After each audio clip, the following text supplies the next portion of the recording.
What is up, you guys? I'm Tyler, your wandering therapist. Welcome to another installation of the Wholehearted Podcast. It is January 1st, a beautiful day out here, fresh snow up in Providence Canyon, where I come usually run my dog Rooster in the mornings. And we are out for an early morning run/walk nowadays because we just found out yesterday that Rooster has advanced cancer and that this is probably his last run. We're going to be having to put him down tomorrow. So obviously my feelings are a little bit close to the surface right now, but in the spirit of what we're trying to do with Wholehearted, we want to show everything, the good and the bad, and to embrace everything that life has to offer. So I know there'll be a lot of mixed reviews over the emotion that I'm showing over the loss of my dog. Some of you will understand if you have watched the movies like Where the Red Fern Grows and Old Yeller. There's something about a dog that gets inside of a man's heart. I've long said that every boy should have a dog, and I'm expanding that out to believing that every man should have a dog as well in his life. And so most of the time on New Year's, you're going to get a podcast about New Year's resolutions or some type of goal-setting thing.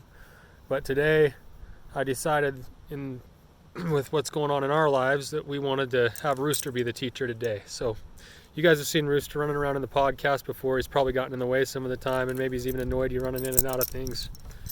But because I've been gifted this opportunity to know that I'm going to lose my buddy before he actually goes, I wanted to get him on screen here and to tell a few stories about the things that Rooster has taught me about living a wholehearted life and what I think a dog could do, or other kinds of pets, but I think there's nothing better than a dog for teaching us some of these lessons.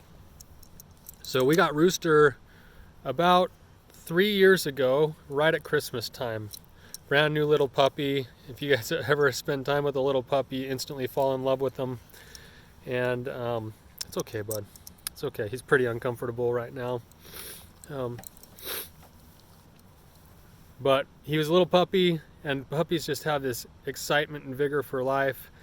And of course, everything that comes with the puppy, there's the cuddliness, and there's the cuteness, and there's the playfulness, and then there's also all the challenges that come with trying to train them. And so we spent a lot of time. I feel kind of cheated because we're right to the point in a dog's life, especially a hunting dog's life, where he's 3 years old now, and he should be just starting to kind of move into his prime in terms of his ability to perform and go do what he does best in hunting birds. And I feel a little bit cheated that it's getting cut short. But we've had him for 3 years, and we've been through a lot of things together, and some of those things have taught me some things and reinforced some principles. So I want to share a few of those things. So here are the top things that Rooster has taught me and that I think a dog can teach you. If you're a dog owner, you'll understand these things. The first one is that the principle of small, consistent actions can produce massive results. We got him because we wanted him to be a good family dog, and he's been all of that, but we also had to spend some time trying to train him. And in the training process, that can be really, really frustrating. It's one thing to try to get a dog just to come when you tell him to come. It's another thing to try to get a dog to have him be way far away and have him come when he's supposed to come every time. It's another thing to train a dog how to hold a point on a bird. And systematically over the last 3 years, I've spent several hours having to learn how a little bit at a time, getting him to sit and then stay and then come and then hold and then stop. Consistent action over time is what produces the results. And I think a lot of times we in life want the results quickly, and we try to go all in. Maybe some of your New Year's resolutions are that right now, where you're never going to eat sugar again or something. And I think if you were to look at consistent actions over time, you'd probably be looking at producing a better result in your life than sometimes even that massive amount of action. So Rooster has taught me that. He's taught me how to have to be patient in doing those things, because sometimes it's frustrating to have to settle for the little wins when what we really want is the big stuff. And Rooster's been a really good teacher in that way. So the second thing that I've learned from Rooster is that if you ever want to make somebody's day, the only thing you have to do is be excited to see them.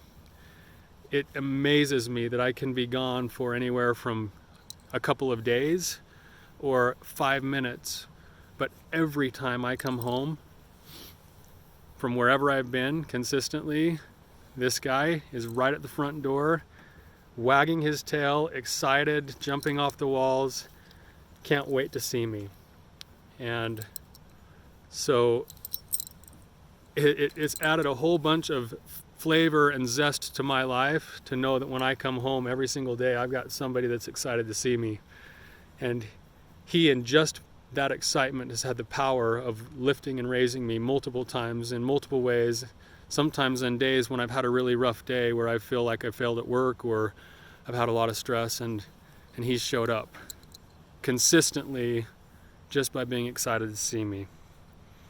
So the next thing I want to talk about that Rooster has taught me is, in living, it's always better to go all in.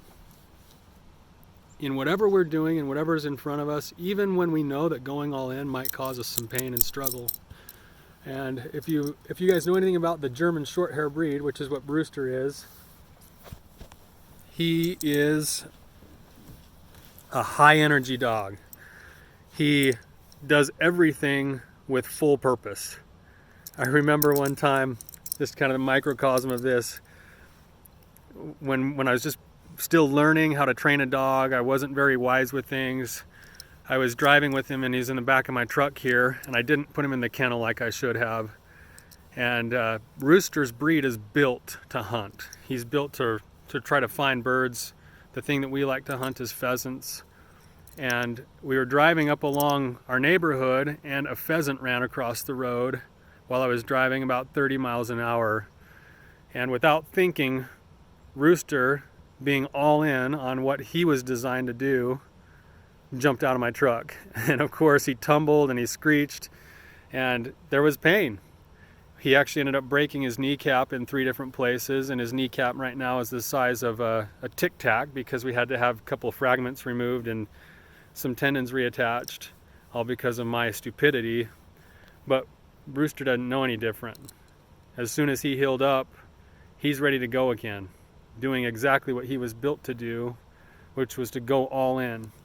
And you guys have probably seen him in the past podcasts. He's nonstop. If he's out in the mountains where he belongs and where he wants to be and where his heart is, he's going to be all in whatever that moment is. So that's the second lesson that Rooster has taught me, you guys, is whatever you're facing today, whatever you have in front of you, go all in on it, because that's the place where life really happens. The next thing that Rooster has taught me, just look at my notes here for a second, is that there is power and freedom in being quick to forgive. If anybody has watched the mistakes I've made trying to train Rooster, you'll see that I've made a lot of them. I have lost my patience a lot. I have tried to teach him things using incorrect principles that I learned later that I was wrong at. And somehow, in the life of this dog, despite all of my mistakes and despite all of my flaws, he's there and he lets it go and he moves on. And I think as a result, his life is lived in freedom. He doesn't have extra baggage to carry around. He's able to let things go quickly. He's able to move on, and he's able to kind of continue living his life. And so you guys think about that in your own lives and in your own relationships. What would your life be like if you could be a little bit more like Rooster and learn to let go of things that you might be harboring, resentments from the past or for other people, or maybe some resentments towards yourself for mistakes that you've made in the past? There is great power in learning to forgive and move on. Isn't that right, bud? So, the next lesson that I've learned from Rooster is that the present moment is all we have to live in. This is a mindfulness tool and mindfulness principle that I teach my clients all the time, but Rooster's a master at it. Is this the only life that Rooster knows to live is the life right in front of him right now. And he's always lived that way. He doesn't get stuck worrying about things from the past, or he's not worried about the next thing that's going to happen in the future. Everything with the dog is right now. That's all there is. And if we think about that in our own lives, you guys, think about the lack of suffering that we would have in our lives if we didn't have to have anxiety about the future or regrets or resentments about the past. And all we had to do was live in this present moment. The thing that I've learned from Rooster in living in the present moment is that there's an intense amount of vibrance and color and feeling that comes, when you live in the present moment. Life takes on a whole new depth when you can allow your brain and your soul and your body to be in the exact moment that you're living in, instead of being worried about all of those things that may seem important, but right now there's no control. So the challenge is to continually pull ourselves back to embracing and being grateful for the present moment. And I'm really grateful that I have this present moment right now to be able to express these things to you. The very last thing that I wanted to talk about that I've learned from Rooster, and that's been reinforced with me, is that loyalty and shared experiences, they deepen connection. Rooster has been through all sorts of things with me. We've been all over the state. We've been out of the state. We've been all those mountains behind you. We've been up every single one of those peaks together on hikes, looking for chukar and pheasants, and Rooster even found a dead body one time. So he's in a sense, he was a dog that actually helped solve some mysteries that we had up here.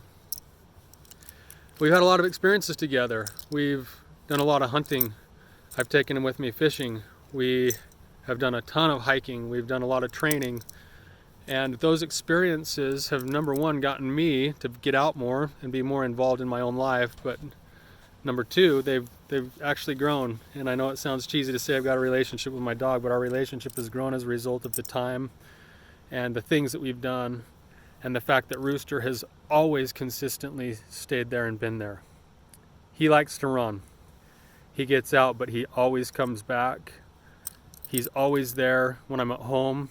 I say that he clocks me because he just follows me around the house everywhere I go. In a sense, he's become my fast friend and my good buddy.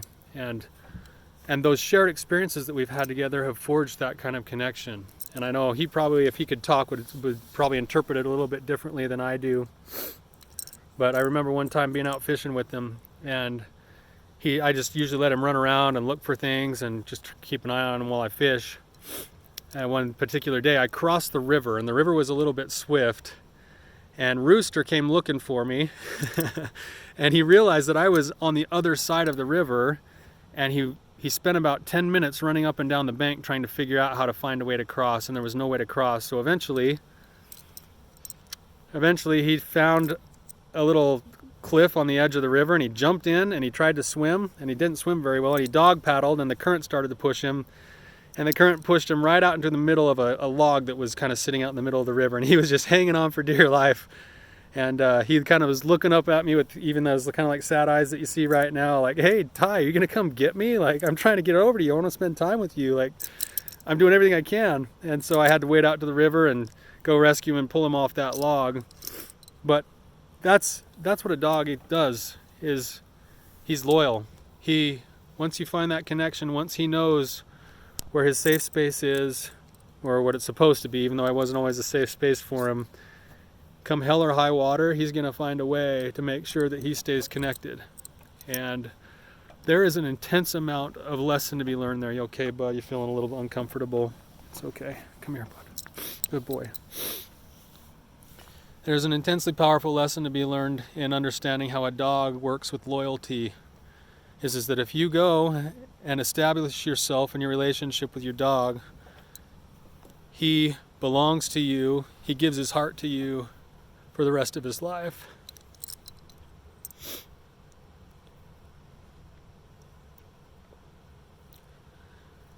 And I think sometimes if if we acted a little bit more like our dogs in our relationships, if we weren't so quick to want to give up on things, we'd actually move through some of those hard times, and we'd find that there is an intense amount of deep connection that's built into staying loyal.